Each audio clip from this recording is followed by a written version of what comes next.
Hello everyone, it's Skil here from the Grim Reapers, and today I'll be going through a short hardware review and my initial impressions video for the Pimax CrystalSuper VR headset. For the purposes of full disclosure, Pimax sent me the CrystalSuper for this review. They didn't ask for any favourable comments, only that I give my fair, honest opinions and feedback. The CrystalSuper is my third headset from Pimax.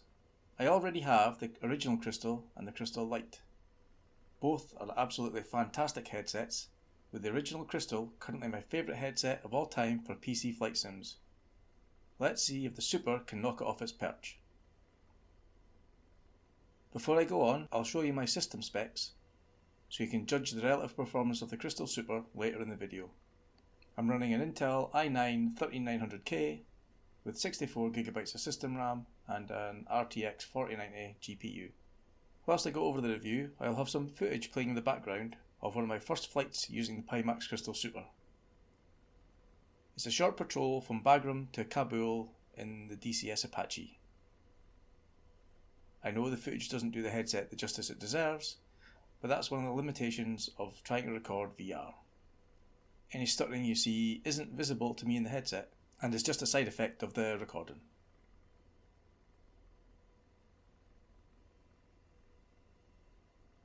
Before I get to the unboxing, let's have a look at some of the specs for the Pimax CrystalSuper.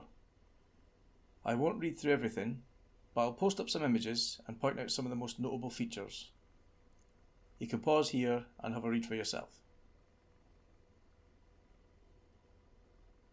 The version I have has the QLED panels with a display resolution of 3840 by 3840 per eye, glass aspheric lenses which provide a display of 50 ppd, local dimming 2 which has 1000 dimming zones.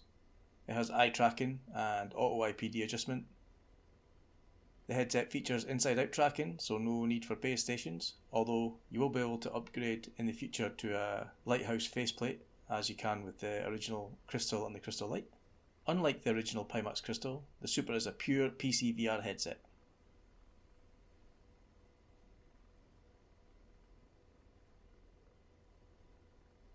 The CrystalSuper comes in the same nice simple black box as the previous Crystal headsets. This was contained in an outer box to protect it during shipping. Let's open it up and have a look. Oh, nice. A wee welcome card from the team at Pimax.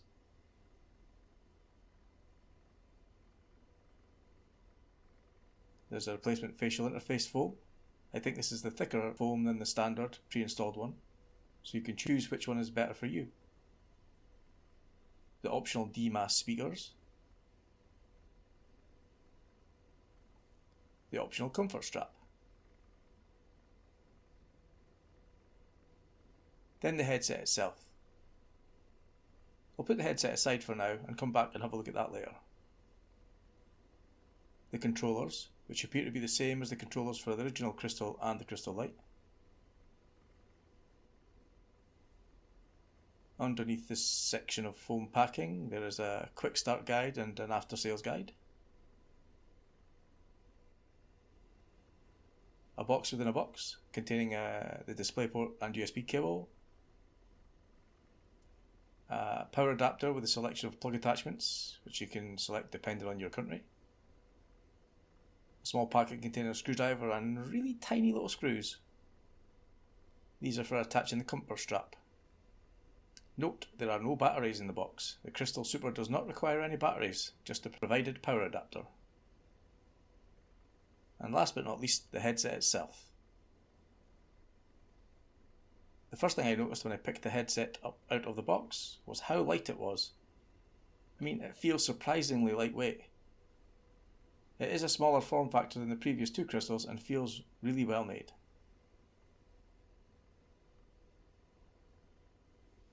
The headset itself feels like it's made of high quality plastics and has a nice satin finish to it.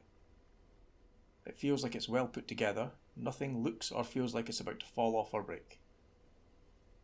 The head strap is articulated at the front and has plenty of movement, allowing you to adjust it so that it fits you comfortably. It has the ratchet wheel mechanism at the rear to tighten it, and has the same wide top strap as the Crystal Lite, which is easily adjustable. To the top left of the main unit is the power button and volume controls. And there are some cable management channels built into the head strap. As I said earlier, the CrystalSuper is smaller than the other two Crystal headsets, and here you can see it compared to the original Crystal.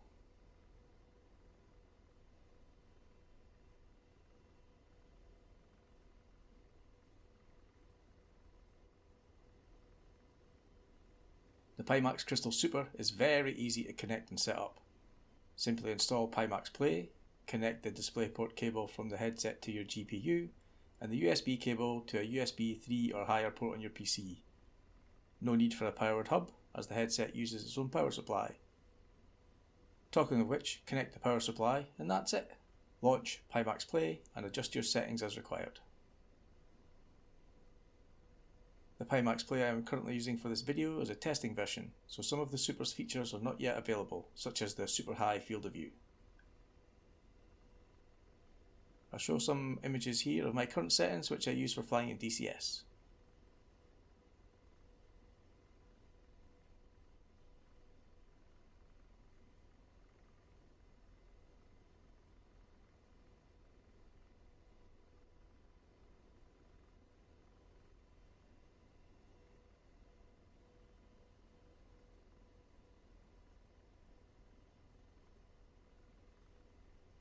Almost 2 years ago now, I tested the original Crystal and was blown away by the sharpness of the visuals. At that time, I didn't think anyone could beat the image quality of the Crystal with its 35 ppd, or even that they really needed to, well, not for flight sims at least. Here's a reminder of my thoughts at that time. And the only word I can use to describe what I saw when I first put the headset on is wow. I mean seriously, wow. Well, Pimax have done it again. Once I had this CrystalSuper all set up, I jumped straight into DCS, leaving the CrystalSuper at its native resolution, using the built-in eye tracking, dynamic foveated rendering, quad views, and wow again. These images simply don't do the CrystalSuper any justice. But whilst I talk about the visuals, I'll show some through the lens footage. I really tried my best, but I couldn't get rid of all the artifacts you can see, just recording using my mobile phone, but hopefully you can get a bit of an idea of how clear the image is. The image quality and the sharpness in the Super is fantastic. I was absolutely blown away by how clear and sharp the displays are. But it's not just that, the field of view is amazing. As I say, I cannot select the wider field of view yet, but the 127-degree field of view feels great.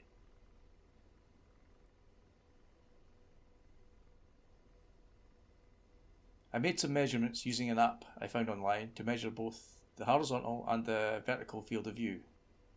And here are my results. On the left are the measurements from the original Crystal, and on the right are my measurements from the CrystalSuper, as it comes out of the box using the standard facial interface. Seeing the numbers is one thing, experiencing the larger field of view is something else. It definitely helps with your situational awareness when flying in the sim. Not only is the field of view larger, the lenses Pimax have used mean that the image is super clear and sharp across almost all of that field of view. I only noticed a bit of blurring right near the edges of my vision in both the horizontal and the vertical fields. There was no distortion or warping of the image at all, no God rays, and absolutely no screen door effect. Not only that, but the display is a lot brighter than the original Crystal and the Crystal Light. I mean, I never thought they weren't bright enough to start with, but the CrystalSuper's is a lot brighter. All the colours are bright and vibrant, and the local dimming too means that the dark areas can be really dark, and the contrast between light and dark is stunning. Alas, there is always a but, and here it is. Here is where I encountered my biggest issue with the CrystalSuper. There is Mura. To me, it looks like someone has applied a very, very subtle film grain effect over the whole display. But only when you're looking at large, brightly lit areas, like a bright menu screen or a bright sky. It is very subtle, but it is noticeable, so I think it's important to tell you about it. It is not noticeable at all in darker areas, such as inside the cockpit, or looking at the ground. I was very concerned that once I had seen it, I would never be able to unsee it.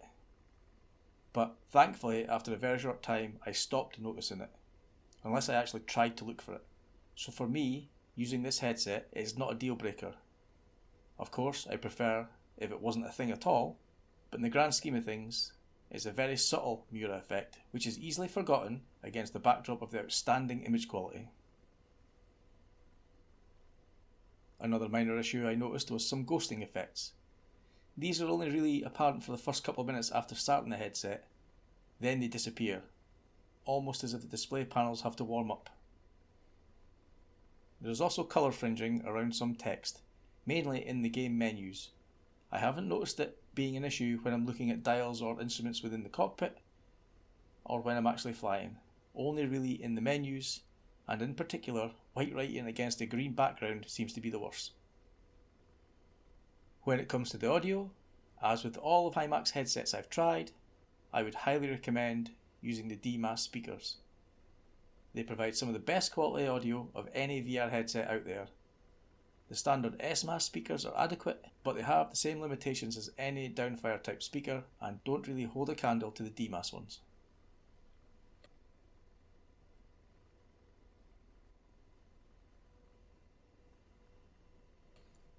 As I said earlier, the CrystalSuper is surprisingly lightweight. I mean, although it's substantially smaller than its Crystal predecessors, it is still not a small headset when compared to some of the other headsets available out there. Because it felt so light when I initially picked it up, I decided to weigh it, and here are the results.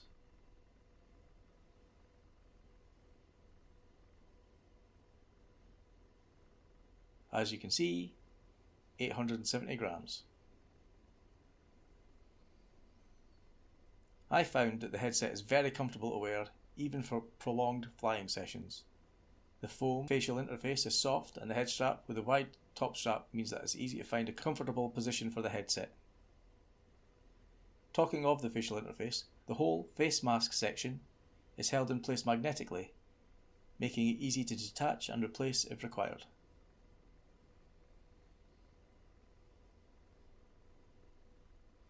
So far, I have only been using the CrystalSuper in DCS. This sim natively allows the use of quad views, which means that the Super can make the most out of its eye tracking and dynamic foveated rendering, which, in simple terms, means that the image where your eyeballs are looking is rendered at the full native resolution, and the area around the periphery is rendered at a much lower resolution, helping reduce some of the demand on your PC. I left my DCS in-game settings as they were for the original Crystal to see how the performance compared. I was pleasantly surprised. The performance using the Super was still pretty amazing. Despite it being a much higher resolution display, I was still able to maintain 72 FPS in most areas, with the occasional dip. There are numerous options within Pimax Play to help performance, such as reducing the render resolution, smart smoothing, upscaling, the ability to lock half frame rate, etc. So even folk with the not quite god tier systems can tune their performance to their needs.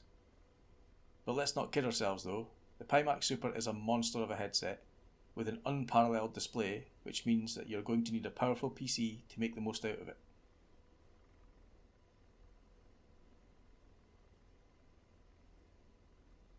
I almost forgot, the version of the CrystalSuper that I am using is the 50 ppd QLED version. At some point in the future, Pimax will be releasing the 57 ppd and the micro OLED versions. However, if you purchase the current headset, you won't have to buy a whole new headset if you decide you want to go for one of the other options down the line. You can simply buy what Pimax is calling the Optical Engine and swap out the existing one in your headset. It's a very straightforward operation. Just press these two tabs and the Optical Engine slides out of the headset. Insert the replacement and you're good to go.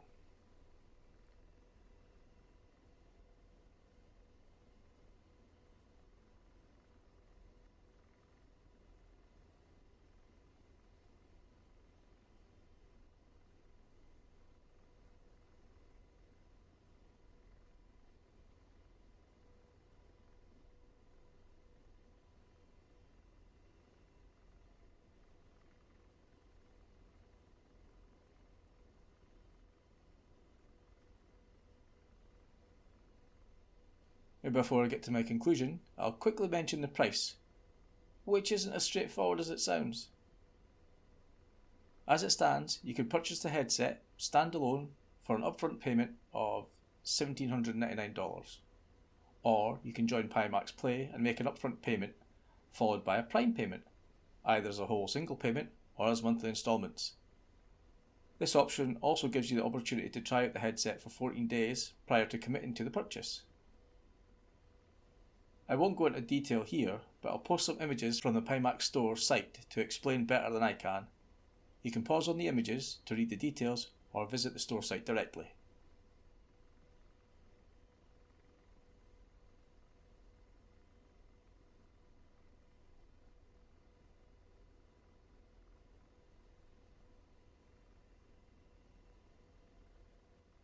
If you are considering a purchase, please feel free to use the affiliated link in the description below. It will get you a very small discount and is a great way to help support the channel.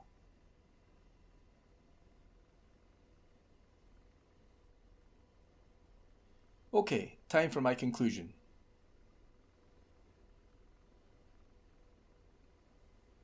Well, so far I'm utterly blown away with the Pimax CrystalSuper. So much so that it has kicked the original Crystal right off the top spot as my favourite headset for flight sims. I know it isn't perfect, and I think it's important to point out the minor issues I had with the Miura and ghosting.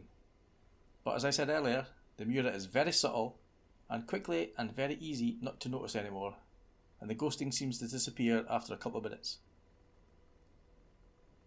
Pimax have come on leaps and bounds with their software over the last couple of years, so I'm looking forward to seeing if they can eliminate at least some of the issues with the Super, as well as adding the wider field of view settings as well as other functions. I can't emphasise enough how impressive the image quality is. The wide field of view, the super sharp image across almost all of that display mean that I can basically look over all of the instruments in the cockpit by just moving my eyes instead of having to move my whole head. I know that this is another addition in the ever-growing list of expensive VR headsets, but I think for the amount of headset you're getting, it is very reasonably priced. There are far more expensive headsets out there which, on paper at least, don't have anywhere near as good displays or field of view as the Pimax CrystalSuper. I will be back with more Pimax CrystalSuper videos once I've had a chance to dial in some settings in both DCS and Microsoft Flight Simulator. Then I'll be able to give you a final verdict. In the meantime, thank you all for taking the time to watch this review, and I'll catch you later.